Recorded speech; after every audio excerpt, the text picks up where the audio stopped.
Hello, everybody, and welcome back to another episode of Comics Della Morte, episode 102, with a new guest, Kylar Merrell. How you doing, sir? And before we get into everything, tell a little bit of people about growing up as a kid, what made you fall in love with comics, and what you do outside of comics, just for people to get to know. Because as most comic book creators, especially in the indie comics, we have a day job that we try to do Yeah. as well. Yeah. I'm Kylar Merrell. I am a comic creator by night, and by day I am an elementary teacher. That's awesome. Up to this year I was teaching fifth grade for the last 2 years, and then I'm about to start a new job teaching second grade. Oh wow. But yeah, so I'm a like I said, by night I'm a comic creator. I have written and drawn the comics Valkyrian and Terminal, as well as edited and written 4 chapters in the Fletcher Cross anthology that launched last year, that on Kickstarter, and now I am the creator and one of the collaborators on Comics from the Kitchen, which is on Zoop right now. Sweet. That's awesome. So with comics and everything, was it a passion that you had growing up as a kid, or it became later where like, okay, I want to give this comic book thing a try? Um, well, I've always wanted to be a writer of some sort, or some kind of creative, but especially within writing. Hmm. I've known that since probably in like third grade. I remember I usually cite that as one of like the core memories for me, core experiences, because like our teacher made us write like every day, but we got to do whatever we wanted. We could do a journal, or like make up a story, or just whatever we wanted. And so I like turned into this whole, like, at the time, which was like a sprawling big story. It was like 13 or 14 chapters. It was, I mean, not that they were long, but it was something I was building, and I liked that ability to be creative. But comics were always, around, but I was never into them, or I always knew them, but I was never that into them until like middle school. And then my freshman year of high school, I that's when the New 52 happened, and I started collecting the Flash, and Hmm. like that, and that was the first comic I ever fully collected. And so I like kept up with it and followed what was happening, and it was the first time like I knew what was going on in comics, and I cared what was going on in comics. And I kind of narrowed my creativity desires down to comics, which, I mean, I still would write in other things. I've worked so much, done so many comics now, short comics or just stuff for myself, that it's weird to go back to something else.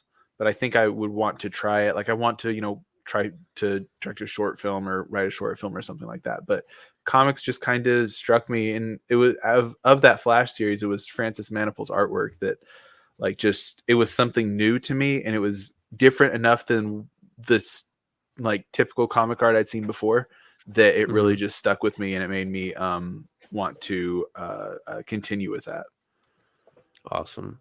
So with you, you would say that do you enjoy doing the artwork, or is it just mostly the writing because you just have a passion for that more? Have you realized that now you're doing the comics, you gain a passion about doing the artwork as well because it's mixing art and literature in a Mhm. beautiful concept? Yeah, I've always liked to draw too, but I never really considered myself to be much of an artist. Like, Hmm. it's something I enjoyed, but it wasn't something I ever thought I could do in a way that would sell. And it kind of just happened because uh the reason I started doing artwork was just out of a necessity. Like, I didn't Yeah. couldn't afford to hire an artist, so I was like, well, I was like, I can I can do good enough, because I'd seen, it was some thread online, probably on Reddit or something, but how like, there's creators that I really dislike but other people love. And then, like, Francis Hmm. Manipul, who I mentioned before, there's other people who were like, his art's just not to my taste. And so Yeah. seeing that, it was like a thread on like the comic books I read about, like, artists you hate that other people love, or something like that. And Hmm. that just concept stuck with me. It's kind of a basic concept, but it just really stuck with me as, like, even if you're like artwork isn't someone's cup of tea, it'll be somebody else's cup of tea. And even if someone, you think you have the best art in the world, someone out there is not going to like it. And Oh so I yeah. started doing it, like I said, out of necessity, and then kind of just came to that conclusion, was like, I'll just keep doing it. I still prefer to write just because writing helps my, I don't know, ADD of like just needing to be working on things and on new things, you know, Hmm. constantly start new projects when I'm writing them easier than I can when I'm drawing them. But Oh yeah. still do want to draw, and there are stories that I want to tell, just because I think that they'll challenge me, as an artist, and make me become better. Awesome. So tell me with foreign press, like exactly when, I mean, I know I have in the description you kind of about the time that you put it, but what made you want to start doing like your own thing instead of just finding like a company to do it with, and where you got the whole idea of the name?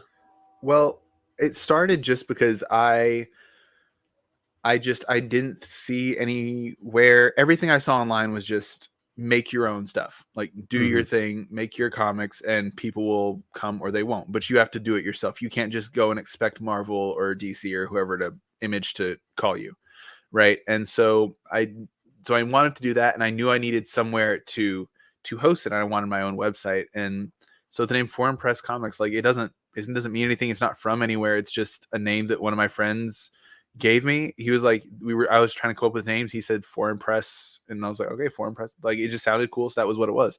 But yeah, it just started out of necessity of just like a brand to put myself under. I didn't want to just say, oh, this is Kylar, because I had like I started a separate page, and I didn't want to just make it like Kylar's art or something like that. So I was like, I Yeah, want to yeah, have a real company sounding, a real comics brand sounding name. And yeah. Like lately I've I did taken. the same thing with the Crimson Owl. So yeah. Exactly, yeah. And so like lately I've come to calling it more of a label than a publisher. I just think Hmm. that's a better term that fits. Just it's not a full-blown publisher, but it is a label, and it is there are other creators working under it and things like that. But it's, I don't know, thinking of it as a publisher, maybe it's just me feeling like I'm not good enough to call myself a publisher. That might be all it is, but I hear I you. just I just feel weird saying that. So I've just taken to calling it, this is my label, and just working from there. Cause that's, at the end of the day, it's just like a label that says Kylar was involved with this project.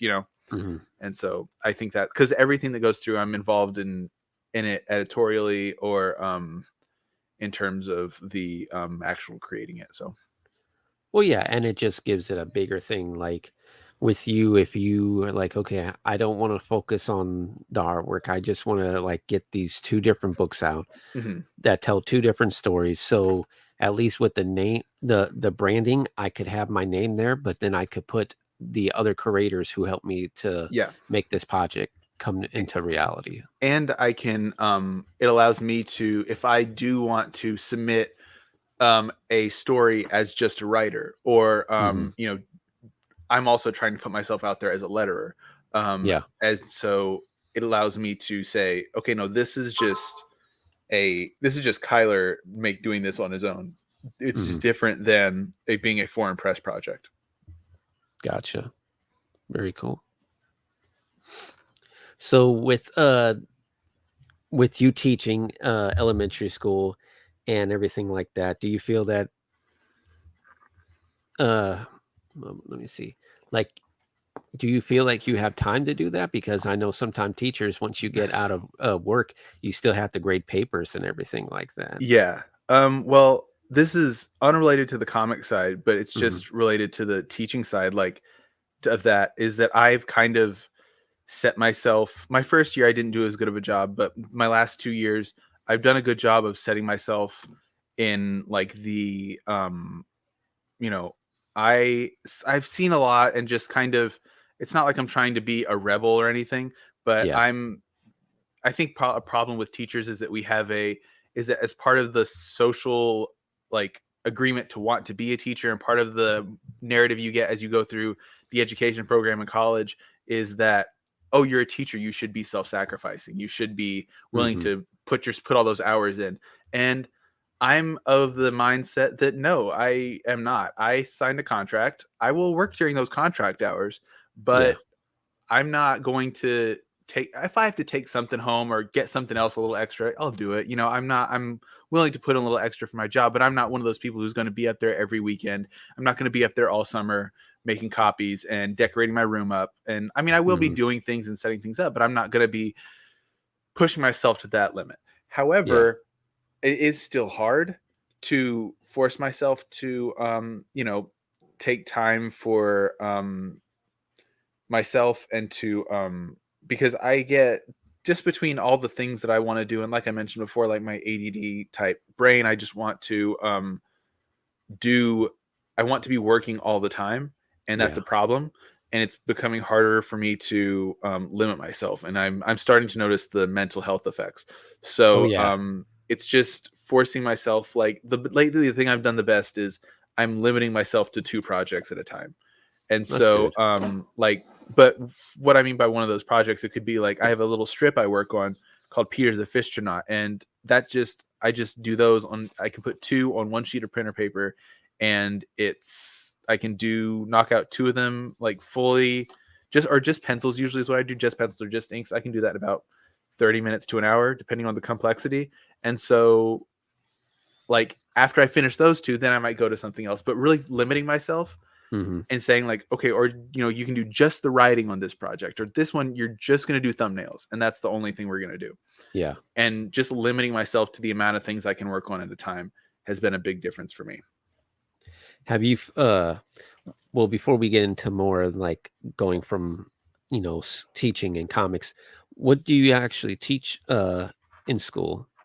Well, like I said, I just got done teaching 5th grade, and I was teaching science. I was teaching Science? Okay. science, and then every 5th grade teacher had an hour of social studies, so teaching about the Revolutionary War and things like that. Yeah. But now I'm going to be teaching 2nd grade, which I think is more in line with what I'm about and just who I am, because it Mhm. allows me to teach. One, it's just a better age group, I think, for me personally, but it's also a Well, yeah, because with 5th graders, they're starting to go into yeah, puberty and yeah. everything. So yeah, it's Uh-huh. And like my school here was just a 5th and 6th grade school. So like uh, 5th graders they were acting really mature just because it had a very middle school vibe. But yeah. not only is it the age, it's also the fact that now I'm going to be able to teach all subjects. And so, Mhm. I can teach reading and math and writing and science and maybe some social studies all in there. And I'm looking forward to just it ties back into just me wanting to do multiple things. Yeah. It allows me to do more things, which I think is just a better place for me to be at. And like I said, obviously by still putting some constraint on myself. Yeah. So when it comes to starting to do the comics with the writing, do you feel it was difficult at you for first to like really hone your skills as a comic book writer so that way you're not writing so much detail where the art is being lost in the writing? That's a good question. I didn't really, just because I hadn't really had any experience writing anything else. Hmm. I especially because with those first stories, I was also the one drawing it. So Yeah. like, excuse me. My my scripts were relatively sparse, Hmm. because I was like, okay, I know what I'm putting in here. I know what I want this panel to look like in my head. So I'm Yeah. just kind of tell you what happens here. Um, and I've had to force myself to get more detailed as I've gone on and started to do things for other writers, for other Hmm. artists, and have to like, expand my, add more details to make sure that they understand what I'm trying to say. Usually I'm pretty lenient though as far as that goes, but no, that wasn't particularly an issue for me. It was just, the big thing that I've kind of learned is just a lot about you know just building a story and like building a character and things like that, and how to really like develop an arc and things like that. Or I've been and those are still kind of the things that I think as a strength for myself, is that like Hmm. something that I feel like my characters are pretty good about, is that they all have a distinct story. They all have something very specific that they're going through. Um, Whereas compared to just like, ooh, I want to tell a cool story that's set in space. You know, Yeah. I'm not trying to toot my own horn or act like I'm the best one out there. I'm just saying I think that's something I do well. I mean, we all have our strong points and our bad points. And I Mm-hmm. definitely feel that, it's it's one of those things that your passion and what you grew up around. Like, I'm not saying that I couldn't sit down to do like a superhero comic, but Mm-hmm. I love fantasy and I love horror. That's why I'm a big horror comic fan of in a horror genre, and Yeah, that's where most of my work lies in. So it's one of those things, yeah, work outside your box as a creator, but at the same time, do what you know. exactly. But like, I do think it is a good thing to like challenge yourself because Hmm. like and even if it's just little things that other people might not notice about your work, but you will. Like, for instance, one of the comics I'm working on right now writing is like I I'm using a lot of captions and a lot of voiceover, which is something I don't normally do, but it's Hmm. like forcing me to think about it differently and just kind of structure things different than I normally would. And I think it's been a really good challenge for me to to build that. And like it's also in a fantasy genre, which is a genre that I'm not really familiar with as a creator or as a viewer. So Hmm. I like the idea of challenging myself too. That's awesome. But so for the audience, tell a little bit about some of the books that you came out with and like the whole idea behind those. Because I know I've seen you've done quite a bit. Yeah, so the main things that I've self-published are I've self-published. My first comic was Terminal, which is just it's about a man who has recently had everything go wrong for him, and he falls from the space station to Earth armed with only a jetpack, and as he falls he's forced to like reminisce on his life and Hmm. think about what's happened to him as he's gotten to this point. And so that was big for me just because that was my first one. And then I wrote kind of a follow up called Valkyrian, which is one of my better selling comics, at least like at conventions and things like that. It's been pretty good. The one But with the space helmet. yes, Yeah. yeah, with the woman on the front. Yeah, she's Hmm. Valkyrian was like I just had the title at first, and I knew I wanted to do like a modern high tech take on Norse mythology, and so it's just about a group called the Valkyries who work for Odin, Odin, um, Oh, that's cool. which is, and then they have to just go take down a fascist um, network government that's coming in and taking over parts of the city. And it's all about this woman as she's forced to like figure out what it means to be a Valkyrie and what it means to her to be a Valkyrie. Hmm.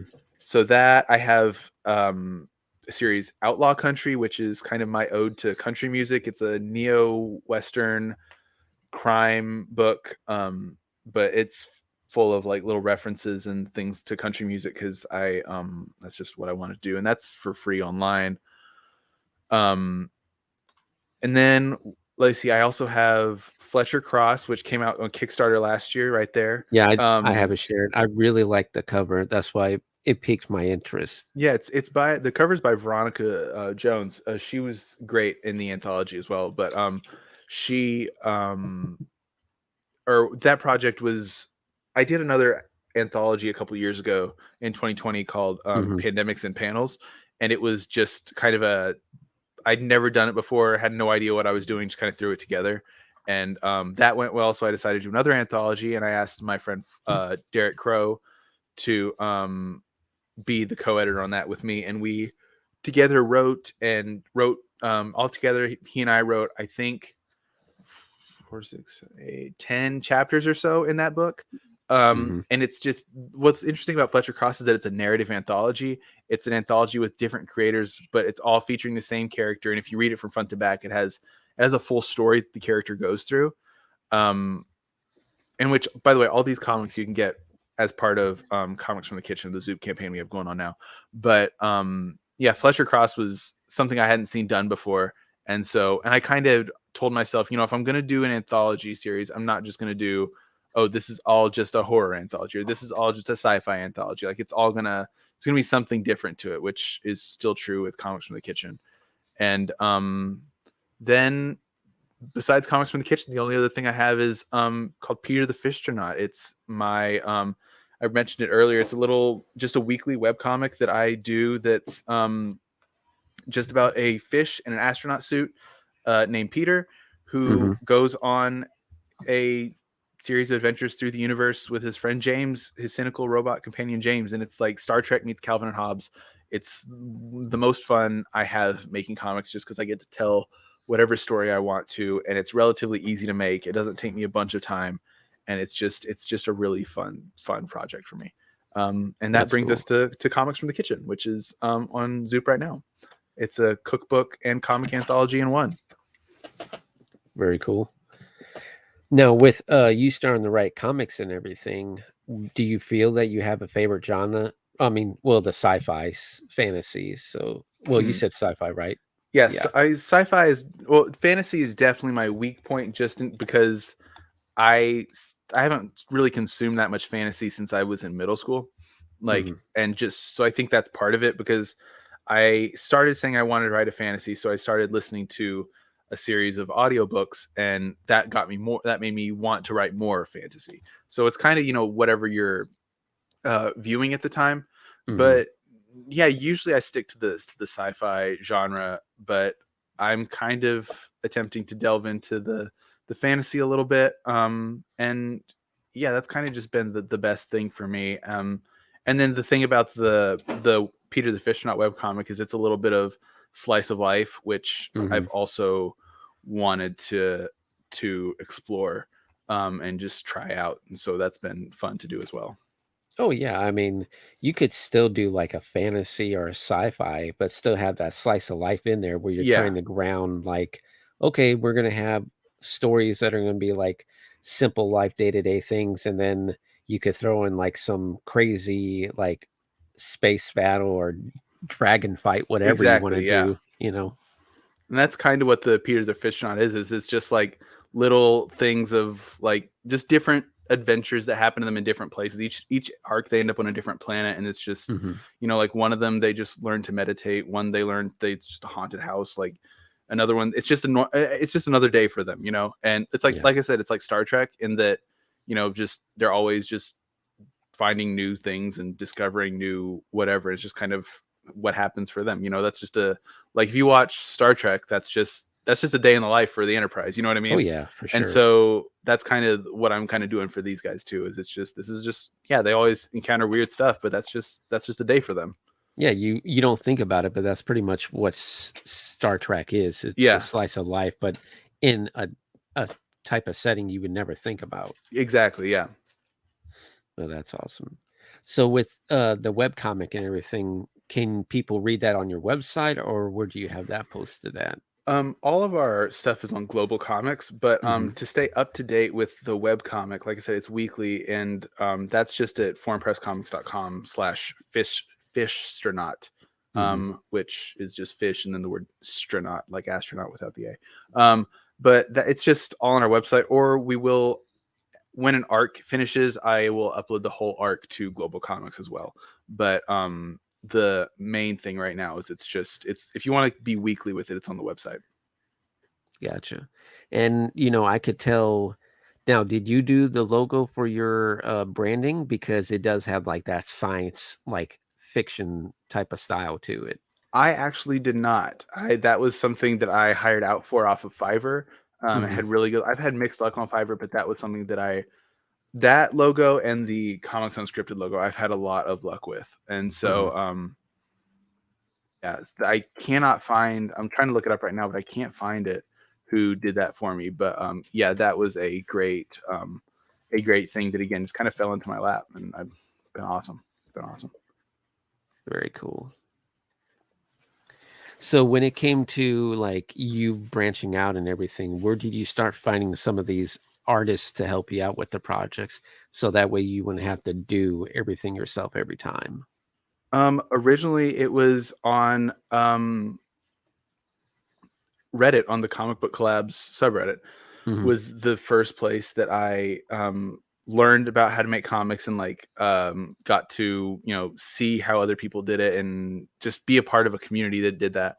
And very quickly I got to the comic jam, which was they just do 1-page comics every week, and it's you can opt in or out. You don't have to, just because you're a member of their group doesn't mean you have to participate. And it's a really good training ground for new people.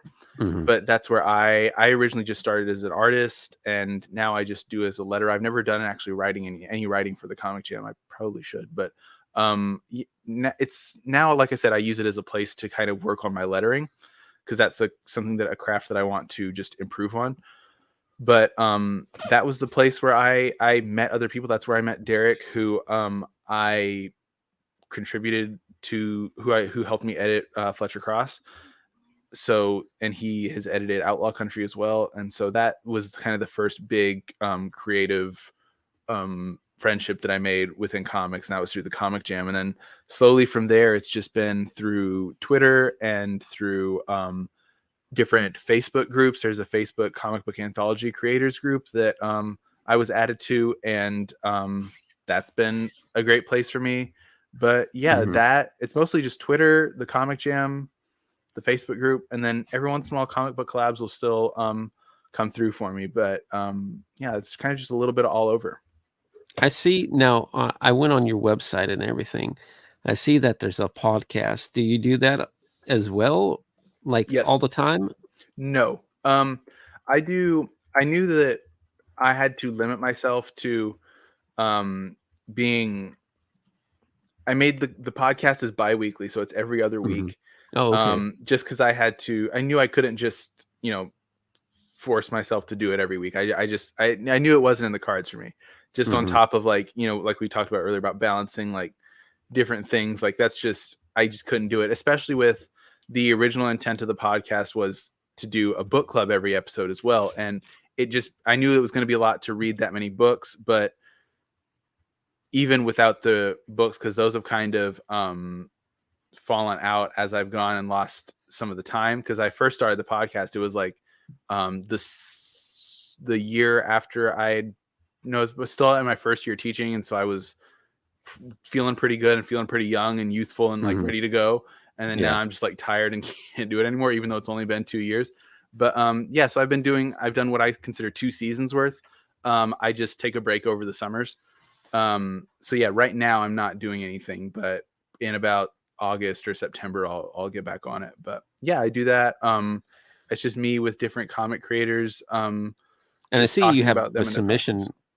I see you have a submission page too. Yes, That's just we do. basically, go into detail about what people could do to get part of that, if anybody's interested who's watching. You can go on there and just follow the submission form. It's pretty straightforward. You just need your name, email, any social media you have. Then all the creators involved with the project, the title, and the best thing is, I want a log line, which is just 1 to 2 Mhm. sentences. I don't want like 14 pages of here's the whole story down to a T. I want to be able to be sold on the series, because that's the same thing Yeah, that's going to be able to, just the plot. yeah, it's the, because like I Mhm. said, that's what's going to allow. I need to know that we can sell a book with something. If you have an interesting pitch to it, that means Mhm. that it's going to be interesting to more than just me. If it's something that, oh well, you can't explain how it's interesting without 14 paragraphs, it means you need to figure out what makes your book unique and sell me on that. Yeah. And a lot of that is about the character, because like I said earlier, I feel like that's kind of one of my strengths. It's something I really look for in terms of projects that I'm doing here. And Mhm. so I want to know that you know what the character is and who they are and how they're going to change. And then we just have several other things, just asking you about the book, and then just submit at least five pages of completed artwork. But yeah, so that's just and that's kind of, I'm not guaranteeing that everything that is submitted gets picked up, because I am one guy, Yeah. and trying to build a thing, especially when I'm already trying to um you know run all this other stuff, and get all Yep. these other Mhm. projects off the ground. So it's not the easiest for me to always do, but I definitely I definitely read each one and I definitely consider each one. It's just a matter of what you have and what place I'm at as a person and as a label. Yeah, because like you said yourself, you have your school, the teaching job. You're trying to do your own work, and yeah, being one person and then getting submissions in, it's a lot of work, Mhm. and you want to be able to take a project that you feel that you know some people are going to Mhm. love. Yeah. Not saying that other people aren't great, just you have to find people that are like, okay, it's not about the money, it's not about this, but this project sounds really cool and it sounds unique. I got to get it out there for this Yeah. person. Exactly. And that's one of the ones that we've already announced is it's called Sussex. It's kind of a psychological war comic that from Mhm. Nick Good and Alvaro Molina, and so I'm really excited to see where that goes and how that comes out. But yes, that's and the pitch was that it has a lot to do with mental health. It has a lot to do with the character, and again, that's kind of what I'm really looking for in something like this. Awesome. Well, now we're past the half an hour mark. So, you know, uh, like I said, this is a horror show too. And sometimes it's just great for the audience to get to know the writer, the creator, just things that they like in general. And sometimes people say that they're not a horror fan. It's just depending on the type of genre, For there's sure. psychological horror, even people who are like, oh, I'm not about blood, but I'm still a fan of like R.L. Stein Goosebumps, you know, when Hmm. people really think down, there's people like horror in some way. Hmm. So we'll just start off with, you know, are you a big horror fan, or is it something that you really don't like to watch on your free time? It's something that I do like to watch it, but Mhm. I'm I'm a wuss. I'll be honest. I can't I can't do it at night. I can't do it. I'm a weenie. I'll admit it. I'm just a wuss. But like my girlfriend will want to watch this horror movie, and I'm like, okay, but we got to watch it at 2 in the afternoon, so Mhm. that way I have plenty of time to psychologically process this movie before I have to go to bed at the night in the middle of the dark. Um, so I do like it, but it's I do get scared really easily. So Well, before I ask you your favorite scary movie, what's the one horror movie that scared you of all time? um shoot, I don't really know. I can't think of any like specific horror movie. Oh no, I can. Paranormal Activity. Okay. Paranormal Activity freaked me out, especially because at the time I had to wait for my dad to come pick me up because we watched it at a friend's house Mhm. in the middle of the night. And like it wasn't like I had to call my dad. Like he was already going to come pick me up. It wasn't a sleepover. We were just hanging out watching a movie. But Yeah. for some reason, I decided that was a good night to go out and meet him like a little bit down the road. And I don't know why I did that. What's up, Um, Gary? but I ended up just like standing out basically on the sidewalk in the middle of the dark, having just seen that movie that is freaky, especially for the time. It was like it felt really new. And so, because I saw it when it was relatively new. And so it was just standing outside made it even scarier. I don't Yeah. know why I didn't just wait in the house, but I didn't. So that was the scariest like movie experience I've ever had. Gotcha. Now, when it comes to favorite horror movies, was there like a certain movie that you're like, this it's not just creepy, but I just love the story as a writer and overall like premise of it? I feel like there is, but I can't think of anything specifically. I just like my horror knowledge does not go that deep. Hmm. I really Well, your like sci-fi, are you a fan of aliens? I've never like the movie Alien, Yeah. never Hmm. seen it. Oh, wow. Yeah, my like I said, my movie knowledge does not go that deep. I was one of those people as a kid. I wasn't allowed to ever watch a rated R movie. Yeah. Got away with Paranormal Activity because I was at a friend's house, but like my Hmm. parents didn't even watch rated R movies. Very, sheltered and things like that. So I did not get to like watch a lot as a kid. Um, but I think one of the first ones I saw in a theater was It. And that was like also because prior to that I kind of just avoided it. But this one was one where all my friends wanted to go watch it, so I was like, okay, I'll do it. And that was not as scary as I wanted it to be. But Yeah. yeah, so I don't really know for sure. I'm kind of trying to look on my phone and see if any I can find. Actually, one I really enjoyed that I remember really liking was Fear Street that came out on Netflix a couple years ago. Okay. That one I just really liked. I really liked the format that it was told in. I Yeah, liked how it where was like all three. three Yeah, different time periods. yeah, Yeah. and it was three different time periods, and each one was also very much the same, but it was also very, I don't know, it was just very the same but very different, and it was just a Yeah, really the unique style. way. Yeah, exactly. Like you had one that was like more of a witchcraft Yeah, error, exactly. and then you had another one was like a slasher type of Yeah, horror movie. So yeah. One yeah. was at a summer camp, and so it had Hmm. that kind of vibe to it, and it was just I Yeah. really liked that a lot. Hmm. Yeah, most definitely.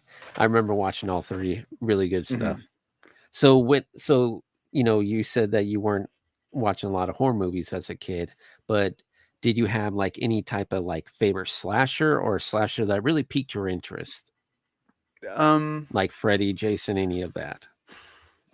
I always liked I liked the look of Hmm. Jason.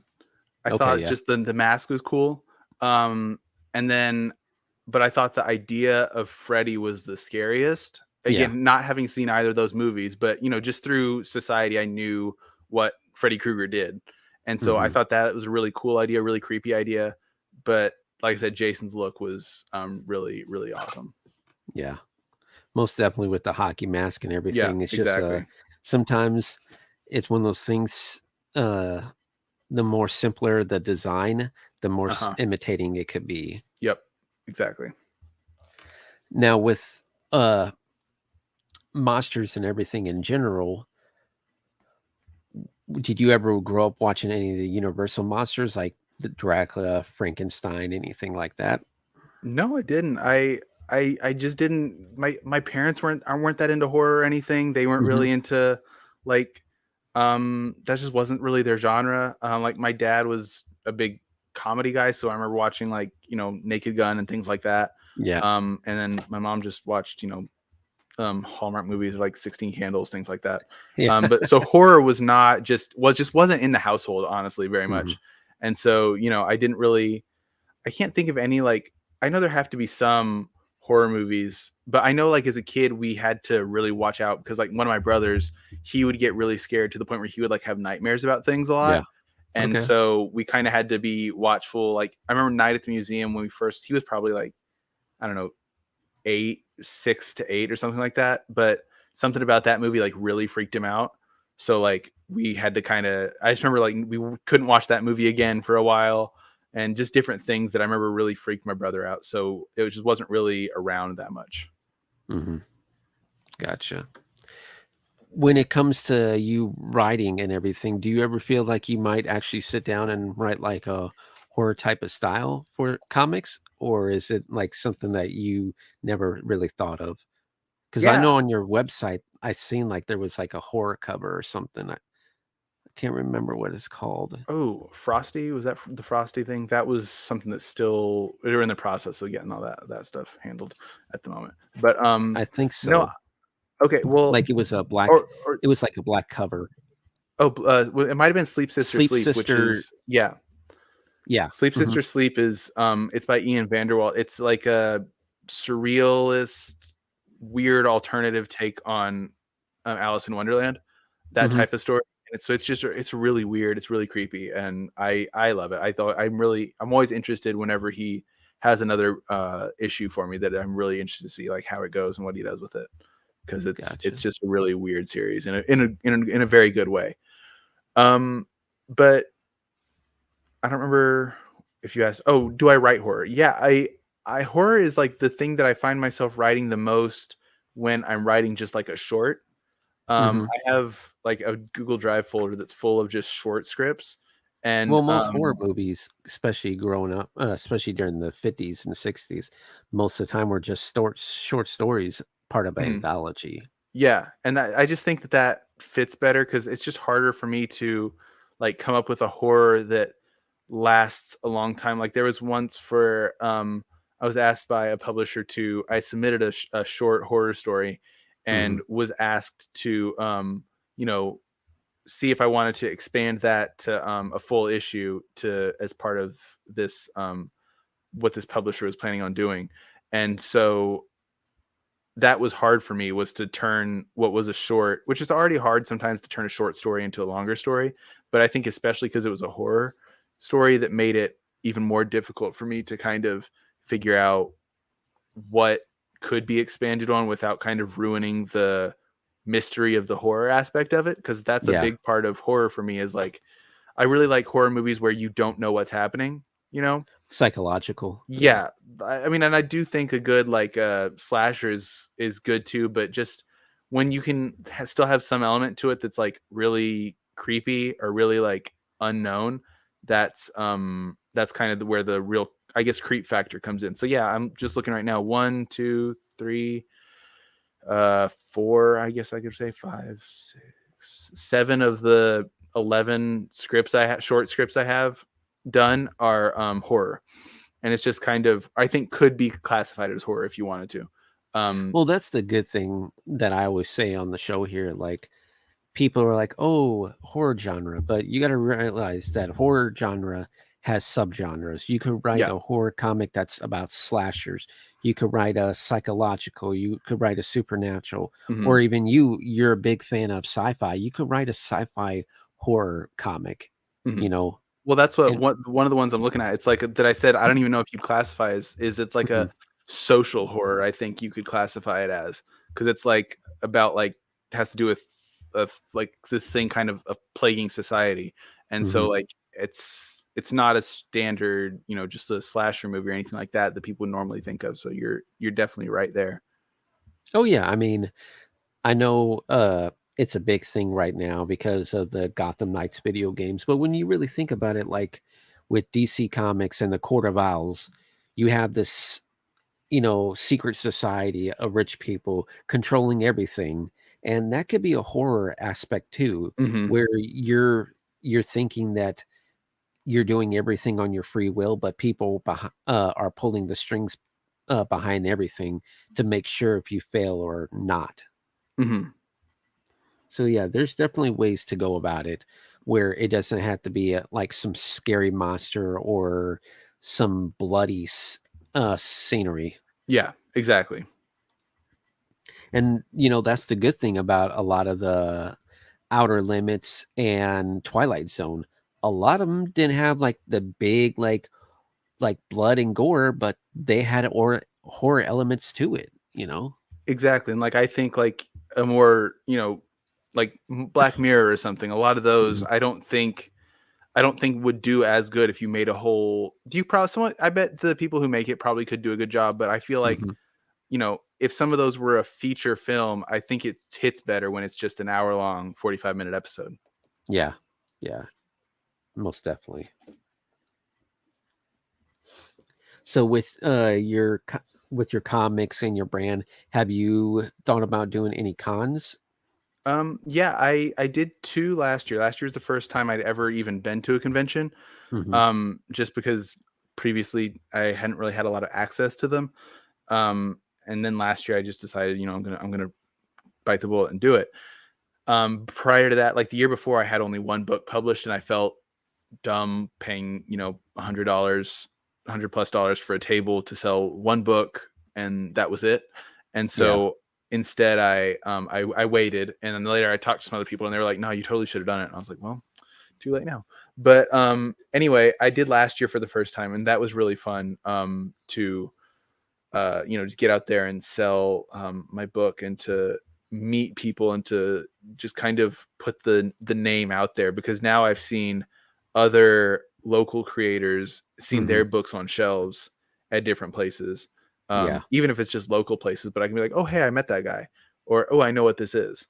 And that was a really cool experience, just to kind of, and also to put faces to names to people that I'd met online prior, and then I got to actually meet the person, and talk Hmm. to them, and shake their hand and things like that. And so that was just a really fun experience for me. And I'm gonna Yeah, do it again for this year. sure. So I'm only gonna get one this year, just because the way that the scheduling worked out with um For one of the ones I went to last year, I just didn't really like that much. I didn't feel like the audience was really very interested in my type of thing or in the comics type of thing. So, I just chose not to do that one. And then the other one, a bigger one that I wanted to do, I just didn't get to because it was the same day as my work orientation. And so Hmm. just couldn't happen. But that was a bummer. But, I want to do some more store signings and things like that as well. So, Very cool. Yeah, it's one of those things sometimes with Comic Cons, it's a hit and miss.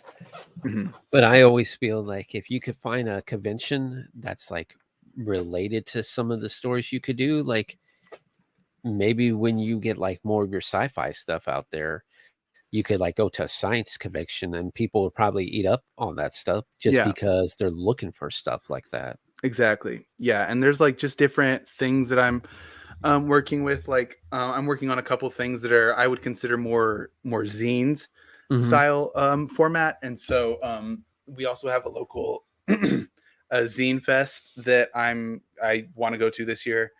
Maybe whether or not I actually table at it, that's a different question. But it's just it's like another subgenre or another community that I think it would be a good thing to become a part of, or to at least get involved with in some way. Yeah, definitely now it's a lot easier with everything because just with my the when I was born and everything up to now, there's just so much out there, not even with the Reddit and Facebook, but Discord is becoming very popular for comic creator groups instead of Hmm. just like gamer groups where it started in the beginning, Yeah, you know. yeah. And I'm a part of yeah. a lot of different groups on Discord that Hmm. I say a lot. It's probably 4 or 5, but like that I just and my problem with Discord is just that it's hard for me to stay involved with it, Yeah. just because you get inundated with so many messages from that thing. The kind of the main one I still get in on is the Comic Jam again, because I still use it as a resource, and I still have met a lot of collaborators on there and a lot of good friends from there. So it's been like that's kind of the only thing I really use on Discord, just because there's so Yeah. much. Well, it's like with me, my majority thing that I do here is YouTube. I mean, I have a Twitch channel, but I really haven't done much to it just because I hate the idea that we could record this video and you came and like post any of your videos that you recorded on Twitch Yeah. until you hit like 50 subscribers. Oh, geez. Yeah, that's But like. but it Go is a ahead. great idea for like if you want to like do a live stream Hmm. of drawing your comic, people will eat that up. Like I find on Twitch a lot of people that I've met now who are just, you know, drawing their comic, whatever genre it is, for like an hour or two, and Yeah. just meeting new people. Yeah, that's what live is kind of the next thing that it's something I've dabbled in before. And Hmm. every time I have a crowdfunding campaign, I always go live a little bit more. And I always Yeah. tell myself, oh, I should do this more. I should do this more. And I never do. And so that's kind of one of the projects. And actually, I just like started the first tiny bit today. Um, I think I'm going to do and make it a project I do only on live, Hmm. probably on Instagram or maybe on somewhere else. I don't know. But yeah, so that's just going to be it's something that I want to do because I think it's a really great place to interact with people and to like meet people and to just communicate with people that I've never talked to before. I had no idea were even following me because on Instagram I'm following a ton of people that I don't know, and a bunch of people are following me that I don't know, and that's not a brag. That's just the algorithm just puts people and you just follow when you're trying to Oh build yeah. your platform. And Oh so yeah. I met somebody the other day doing a live, and I was like, "Oh, I don't know who you are, but thanks for stopping by." And we had a cool little conversation, Hmm. So Yeah, it's just. that's what I love about this podcast. Like Mhm. me and my co-host, he's not here today, but we met in a Discord, and then we got together. And another person, the other person, he's not around anymore, but my co-host, when he could come on, because his work hours are different now. Mm. And yeah, it's just great. We've had like 102 episodes, and we've just had so many different guests on the show from different states, and it's just really great to build this community Mhm. that just is a fan of the show, the podcast. Yeah. So yeah, most definitely. And that's kind of what I'm like. My whole goal has become with Hmm. Foreign Press is to not just be like a publisher of comics, but also to be like a community. That's kind of Hmm. my goal, and it's been hit or miss so far, just because social media is the way that it is. But it's me, like, because for a while there on Twitter, I was posting like trying to come up with advice threads for every Monday. It was called, I did Yeah. hashtag Monday advice, and Hmm. that just didn't. It succeeded for a little bit there. It was doing all right, and then it just kind of stopped, just because I think the algorithm just stopped really pushing it, or stopped, because just the social media algorithms make everything very, very difficult. So, Hmm. that's something that is kind of become my goal. But how I do that, I think probably live streaming is going to be more of what I need to do. But we'll kind of see. I wanted to do StreamYard, but I realized you have to pay to be on multiple platforms at once. So Yeah, yeah, that you do. And sometimes I know in the past, depending on how many you are, it'll like slow down mhm. your your internet. So sometimes you'll be lagging just on the other ones. Yeah. Hmm. Yeah, it's And just so many factors. yeah, but it's like with anything like that, you want to do live, like with the podcast here. In the beginning, we did comic book reviews on horror comics. Then we started having people like you on the show a lot, promoting their stuff. And then when we have free time, when we don't have someone to come on, since it's a horror base, just not a comic base, we'll do topics like werewolves, vampires, zombies, just talk about like horror in general and like all that fun factor.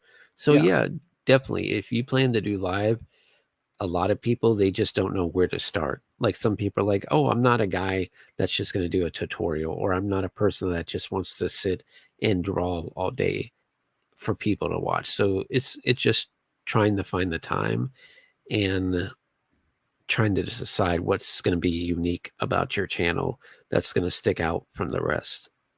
Exactly. Well, we're at the 52 mark. Do you want to talk about anything else, promote anything? Yeah, if you, I would like to, I'm kind of in the middle of trying to promote my project on Kickstarter now. It's called Comics from the Kitchen. It's not on Kickstarter. Sorry, it's on Zoop. Um, Kickstarter is just it's a habit, Um, Yeah. but anyway, it's on Zoop right now. It's a combination cookbook and comic anthology. Every story in it is about food. We have over 20 stories in there. It's all about food, and Hmm. a lot of them are we have some that are really serious and very heartfelt and personal to a lot of people. Like I have one that's about my grandfather, um, and fishing with him, and other people's are about their parents, or about childhood memories and things like that. And Hmm. then we also have others that are fun and that are very like, one is a Mad Max type post-apocalyptic cool thing we got going on. Another one's Ooh, a that pirate sounds cool. story, but they're all about food, and paired with each story is a recipe. So like I said, my Oh, story is that's a about great fishing. idea. My story is about fishing, and so I have the recipe for, and it also has to do with cooking the fish. And so I have a recipe for fish and hush puppies right after the story. And for some, there's a recipe for banana bread, and our story Hmm. about banana bread, and then we have the recipe for that banana bread, their actual recipe. Oh, And that's a really so great idea. that's how the thing goes. That's how the whole book is. So, and it really adds a lot, because these recipes on their own would kind of just be, they're great, but like mine isn't super groundbreaking. I'm not claiming that it's going to be the best fish you'll ever have in your life. Hmm. But I think that anyone who does want to find new recipes, this is a great way, because a lot of them are, recipes from families that have been passed down. I know at least three that I can think off the top of my head are recipes that have been passed down from parents.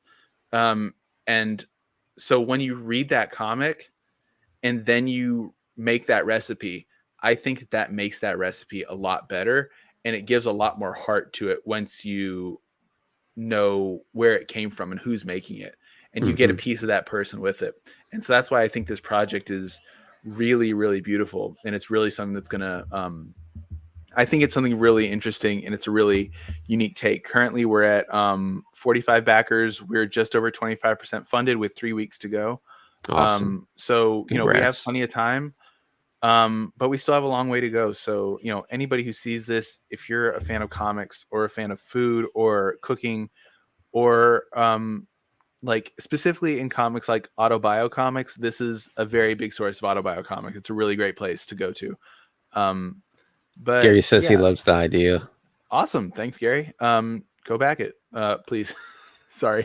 But yeah, that's kind of what I've been doing for the past month now, has been Mhm. showing up on different shows, different podcasts, talking about the book, just trying to push it as much as I can, because there's, I think, probably 30, and there's probably about close to 30 people involved in this project that have all been, they've all put a lot on the line to make this thing, and Oh a lot of yeah. their hearts on the line. And so it's Well, just they're really great sharing to see family it. recipes. Exactly. That's what I mean. Even if you're not like, more than just the labor of creating a comic, you're also seeing people put like you said, family recipes, put like a lot of heart into this book. And I think it really just, not to sound selfish, but out of a lot of the projects I've seen, I think this is more one of the ones that really deserves to get made, just for that fact. Gary asked if you've been on Artcasters yet. I have not been on Artcasters. I will look it up, or you can send me a DM on Twitter Oh or on yeah, most Instagram, definitely. or send me an email at foreignpresscomics@gmail.com. I'm Yeah. open to whatever. But yeah, that's the best place to. Also, if you have a comic coming out later this year, we have an ad in the back of the book that you can Mhm. pay for. You can pay for, and we'll put your ad in the book too. So Very cool. be involved in that. Yeah, that's the main thing I want to push, and everything on the Foreign Press Comics website. Just take a look. If you want to read some of our comics for free, go to the Global Comics page. That's Gary going to be said the he'll best reach place. out. Yes, thank you. Yeah, I Gary, will be on the lookout. I have his Instagram in the description there. Awesome. If not, the website too. Okay. Yeah. Yeah, I So figured that you can get me somehow. I'll be on the lookout for in my DMs, even though if it might be blocked or whatever. I'll, if my DMs aren't open, just at me. It's fine. oh yeah, because I mean, people that I've had on the show and people who watch the show, they do their own shows too. So Mm-hmm. yeah, we could definitely set you up and help you out. All right, I appreciate that. I still got a lot to a lot of other shows I got to go on, but I appreciate it. Not a problem. Always got Well, time.